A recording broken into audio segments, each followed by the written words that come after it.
On May the 10th, 2006, in a public address to the Russian Federal Assembly, President Putin then announced sweeping modernization plans to its military, including nuclear forces through 2020.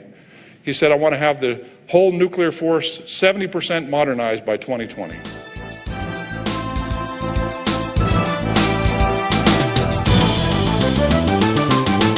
But Russia has been clear about their intent all along.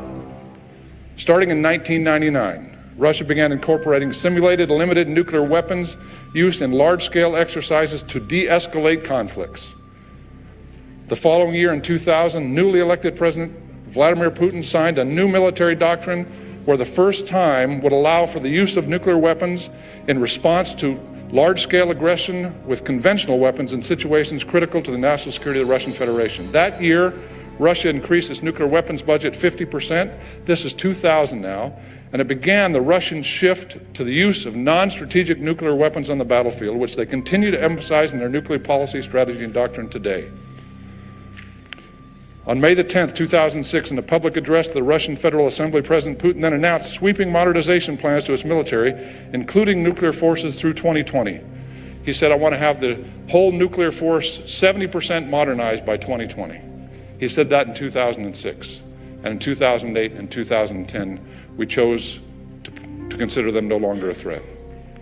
Then in 2014, Russian Deputy Prime Minister Dmitry Rogozin publicly stated that the modernization of the strategic nuclear force was going faster than anticipated, and they intended to modernize 100% of their strategic nuclear forces rather than 70% as previously announced. Today, Russia continues to develop and field an expanding set of nuclear capabilities, including the SSC-8 ground-launched cruise missile system that violates the INF Treaty. It has completed more than 50% of its planned road mobile force upgrade, as in the process of replacing their nuclear-powered ballistic missile submarines as well. Russia is modernizing their heavy bombers to launch the advanced KH-101 and 102 cruise missiles, recently used in the conventional variant of this weapon in support of combat operations in Syria. China is also expanding and diversifying their strategic forces at the same time. China was watching the United States as well during this period.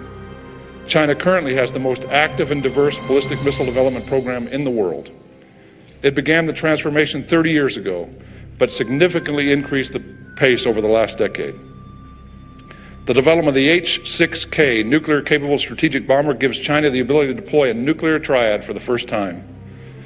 The addition of road mobile ICBMs, continued improvements to the Chinese nuclear submarines and associated sea-launched ballistic missiles, MIRV-capable ICBMs, and rapidly developing hypersonic glide vehicle capabilities underscore the evolution of Chinese strategic forces. Our adversaries are building and operate these strategic weapons not as a science experiment, but as a direct threat to the United States of America.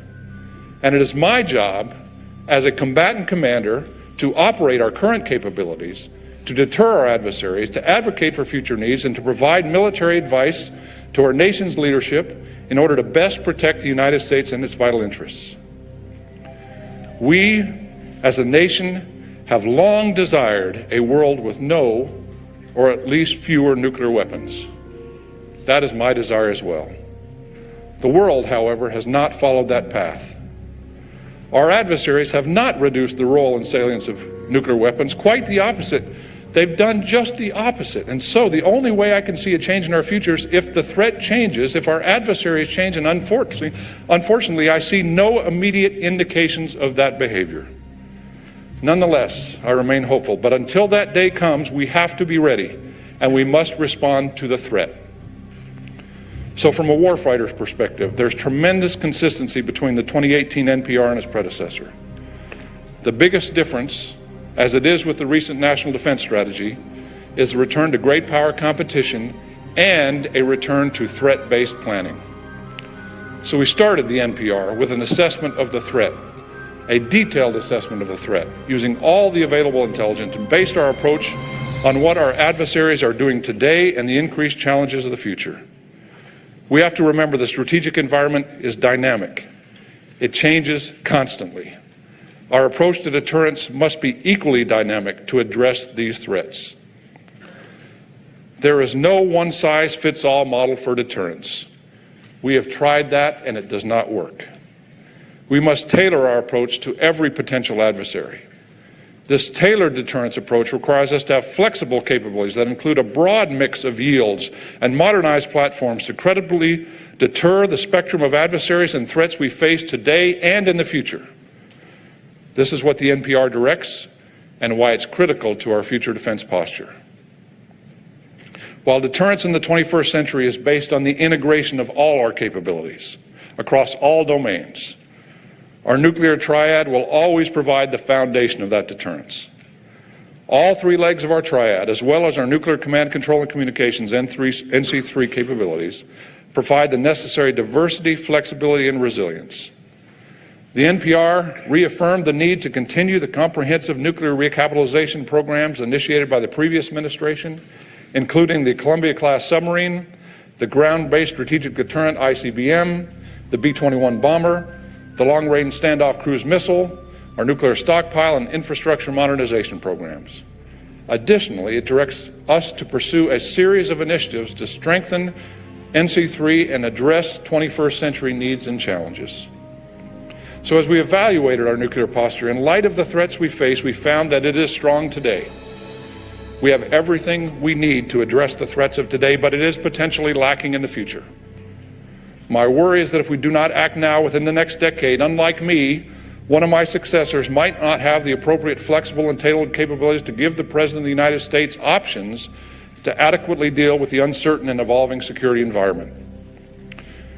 To ensure that no adversary, under any circumstance, believes that they can achieve an advantage through limited nuclear escalation or other strategic attack, the NPR recommends pursuing additional capabilities that provide that flexibility and bolster the credibility of our deterrent force. Specifically, it directs modifying a small number of existing submarine-launched ballistic missile warheads to provide a prompt, low-yield capability, as well as pursuing a modern nuclear-armed sea-launched cruise missile in the longer term. These new capabilities provide greater flexibility and enhance our deterrence. Now, it is important to note that we've had low-yield nuclear weapons in our inventory for a long time. We have them today. Today, they're exclusively air-delivered. Our bombers with their gravity bombs and cruise missiles are a critical piece of our force structure, but they cannot be everywhere, always at the same time. So after a year studying this challenge, we determined that there is a need for additional low-yield capabilities and other elements of our force to enhance the deterrence of limited nuclear use. If an adversary employs low-yield nuclear weapons on a battlefield, the only option that we have should not be just to go big. If they believe they can achieve their objectives through the limited use of nuclear weapons, then we risk a deterrence failure. A low-yield submarine-launched ballistic missile is survivable, prompt, and able to hold at risk targets that are heavily defended and enhances our deterrent. Additionally, these low-yield warheads would replace higher-yield warheads, keeping the U.S. within the New START limits. A nuclear sea-launched cruise missile is an assured response capability, adding to the range of credible options capable of being delivered at the timing and tempo driven by the conflict.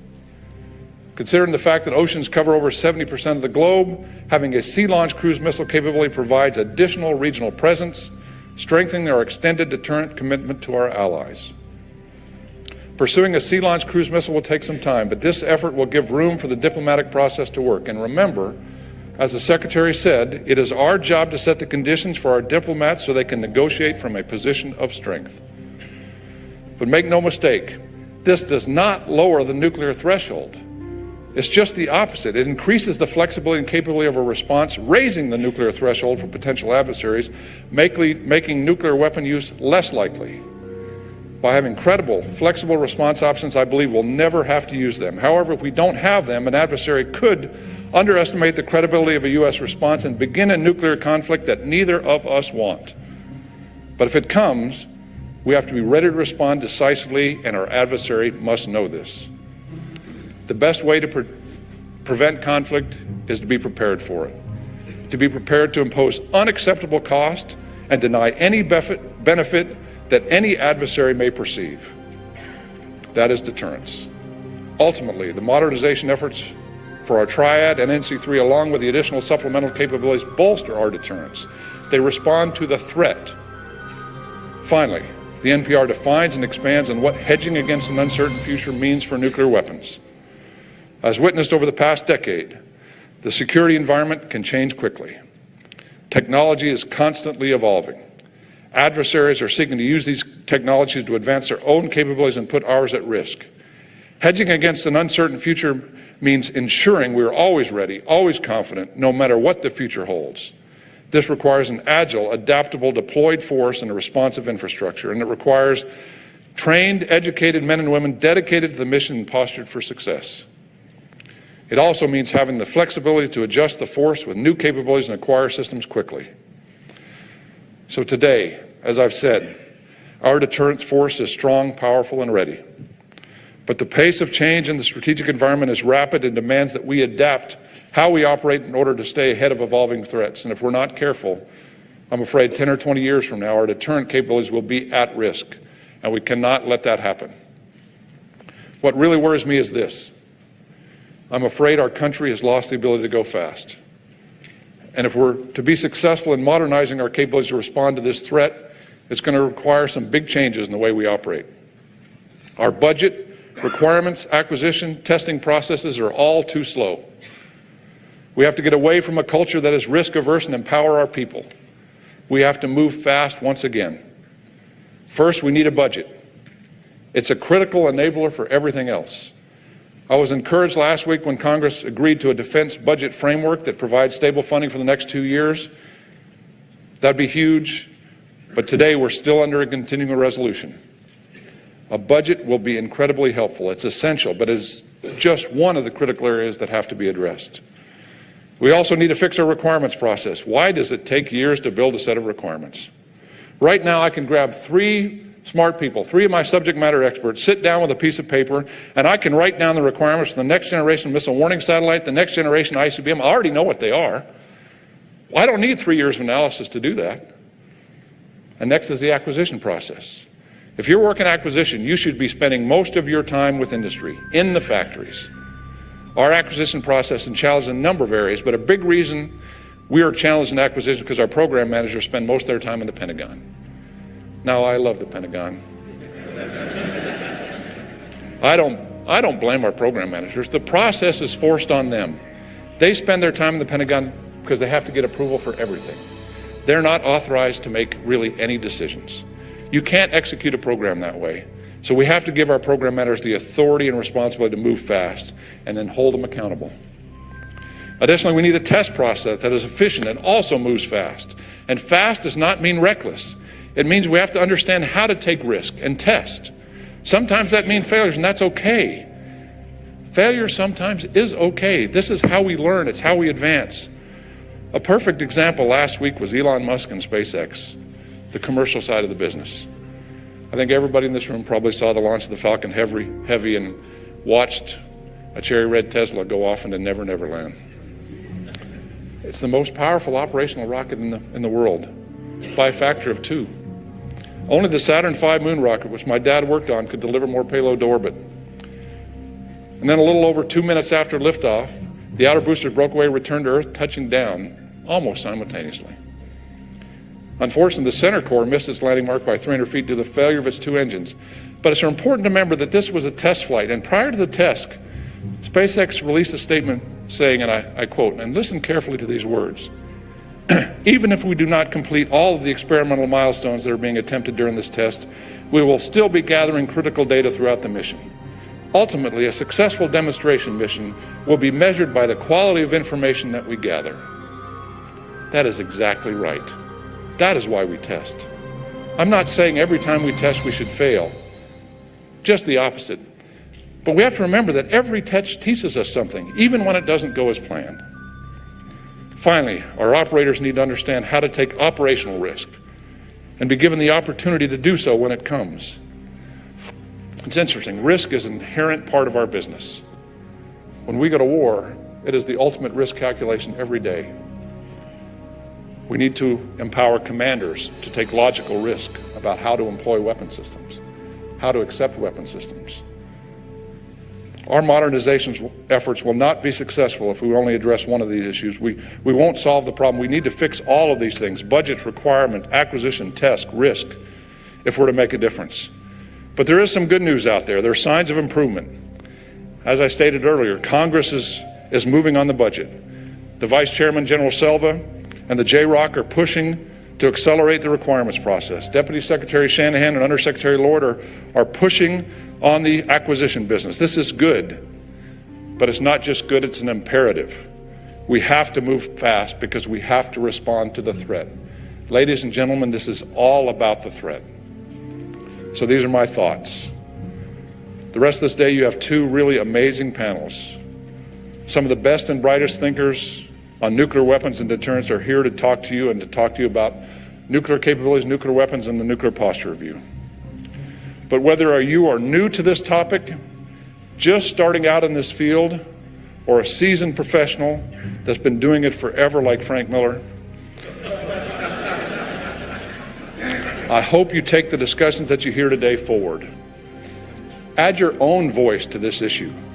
We need you to carry the water and broaden and advance the discussions of the threats we face today and deterrence in the 21st century. So thank you for listening. I look forward to your questions.